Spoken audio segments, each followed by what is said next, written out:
Assalamualaikum warahmatullahi wabarakatuh. Halo teman-teman, perkenalkan nama saya Iren Arianti dengan NIM 230404070.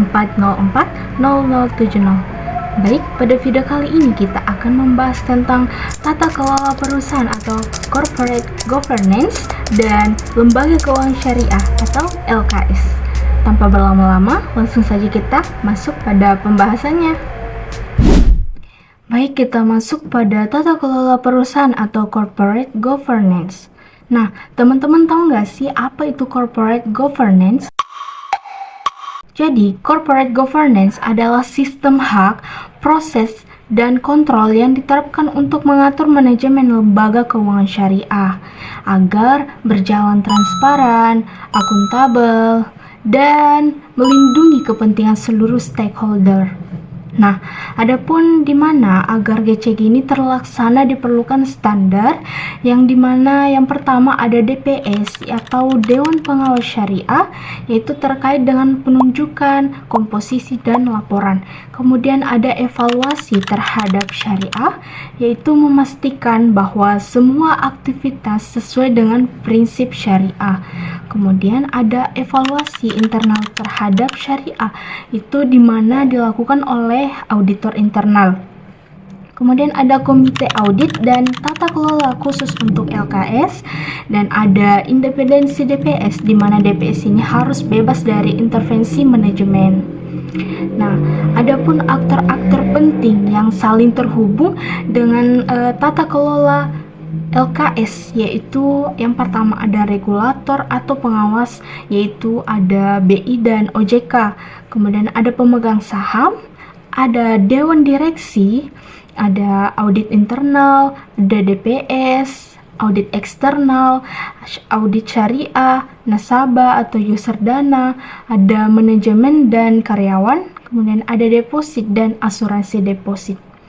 Nah, kemudian adapun kode etik akuntan dan auditor pada LKS, di mana dia ini terbagi menjadi 3. Yang pertama ada landasan syariah, etika akuntan seperti ada kejujuran, amanah, keikhlasan, dan tanggung jawab. Kemudian yang kedua ada prinsip-prinsip etika profesi, itu seperti objektivitas, perilaku, profesional keahlian, dan yang terakhir ada aturan moral bagi akuntan seperti menghindari tindakan curang, menjaga keadilan, dan memegang prinsip syariah. Nah, selanjutnya, audit pada bank syariah ini memiliki 3 lapis pengawasan. Nah, apa saja dari 3 lapis pengawasan tersebut? Nah, yang pertama, lapis pertama yaitu audit internal. Nah, di mana dilakukan oleh auditor internal bank syariah. Kemudian lapis kedua yaitu audit eksternal. Dia dilakukan oleh pihak luar seperti auditor publik, kemudian Bank Indonesia atau OJK.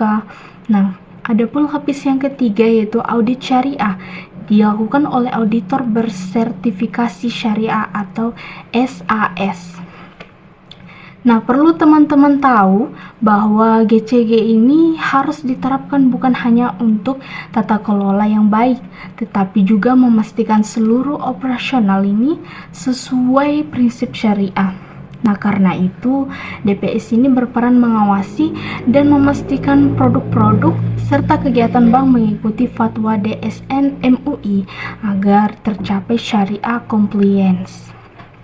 Nah, kemudian adapun menurut Bank Indonesia tentang tata kelola perusahaan yang baik yang harus memenuhi 5 prinsip. Nah, apa saja kira-kira prinsip menurut Bank Indonesia?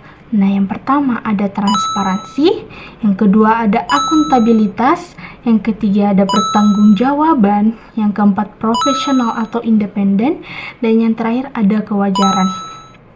Nah, itulah prinsip menurut Bank Indonesia. Nah, secara keseluruhan GCG ini membantu bank syariah dikelola dengan baik sekaligus menjaga kepatuhan syariah sehingga tercapai keseimbangan antara tujuan ekonomi dan nilai-nilai masyarakat. Nah, adapun menurut AAOIV tentang DPS, yaitu DPS ini berperan memberikan arahan melakukan penilaian dan mengawasi seluruh aktivitas bank agar sesuai dengan prinsip syariah.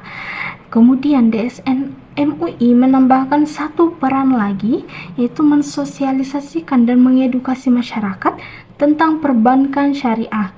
Nah, dalam implementasi GCG, adapun peran Dewan Pengawas Syariah atau DPS, di mana mencangkup tentang ada directing atau memberi arahan, reviewing, menilai kesesuaian syariah, kemudian supervising, mengawasi pelaksanaan fatwa, marketing, mengedukasi masyarakat.